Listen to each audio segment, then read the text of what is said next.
लंका नगरी का वह कोना जहाँ प्रकृति आज भी सांस ले रही थी, वही था अशोक वाटिका। रावण ने सुंदर वाटिका को बनवाया था, लेकिन अब ये जगह उसकी जिद और अहंकार का गवाह बन चुकी थी।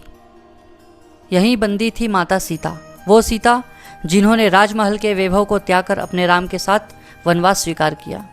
वो सीता जिन्हें रावण छल से हरकर लंका ले आया था, और अब वो एक वृक्ष के नीचे बैठी थी, आंखों में आंसू, होठों पर राम का नाम। हनुमान जी अदृश्य रूप में लंका में घूमते हुए जब अशोक वाटिका पहुंचे तो उनका हृदय कांप उठा। उन्होंने देखा चारों ओर सुगंधित पुष्प खिले थे, हरियाली थी, पर बीच में बैठी थी एक स्त्री, पूर्ण त्यागमयी, परंपरा और प्रेम की प्रतिमूर्ति माता सीता। उनके चारों ओर राक्षसियाँ थी, कुछ उन्हें डराती, कुछ ताना मारती, और थोड़ी ही देर में वहाँ पहुँचा स्वयं रावण। रावण गंभीर और अहंकारी स्वर में कहता है, सीते देख लो लंका का वैभव, मैं तुम्हें रानी बनाना चाहता हूँ, क्यों अपने जीवन को राम जैसे वनवासी के लिए नष्ट कर रही हो।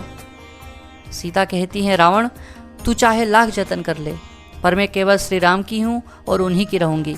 तू मेरे शरीर को छू भी नहीं सकता जब तक मैं जीवित हूँ। रावण ने क्रोध में माँ सीता को 10 दिन का समय दिया और फिर चला गया। अब हनुमान जी का हृदय भर आया। वे जानते थे अब समय है स्वयं को प्रकट करने का। हनुमान जी ने एक वृक्ष के ऊपर बैठकर श्री राम की मुद्रिका नीचे फेंकी और माँ सीता चौंक गई। उन्होंने ऊपर देखा, एक छोटा सा वानर, लेकिन उसकी आंखों में प्रेम, शांति और विश्वास झलक रहा था। हनुमान जी कहते हैं, जनक नंदिनी मैं रामदूत हूँ, प्रभु श्री राम ने आपको संदेश भेजा है, वे शीघ्र ही आपको रावण के बंधन से मुक्त करेंगे। यह देखिए उनकी अंगूठी। माँ सीता की आंखों में आंसू आ गए, परंतु ये आंसू पीड़ा के नहीं थे, यह आशा के आंसू थे। राम के दूत को सामने देख उन्होंने वर्षों की पीड़ा भूलकर केवल एक ही बात कही, कृपा करके मेरे राम को कहना मैं प्रतीक्षा कर रही हूँ, वो जल्दी आए। हनुमान जी कहते हैं, राम जी जल्दी ही आएंगे। और अब रावण का अंत निश्चित है। इसके बाद उन्होंने सीता माँ से आज्ञा ली रावण की लंका को हिला देने की। अशोक वाटिका का यह दृश्य केवल एक दूत और एक देवी के मिलन का नहीं था, यह आशा और भक्ति की अमिट गाथा थी।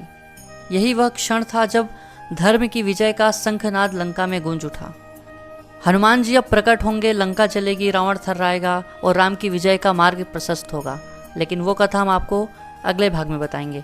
अगर आपको यह भक्ति और वीरता से भरी कथा पसंद आई हो तो वीडियो को लाइक करें, चैनल को सब्सक्राइब करें और अगली कहानी हनुमान जी का लंका दहन के लिए जुड़े रहें। जय श्री राम।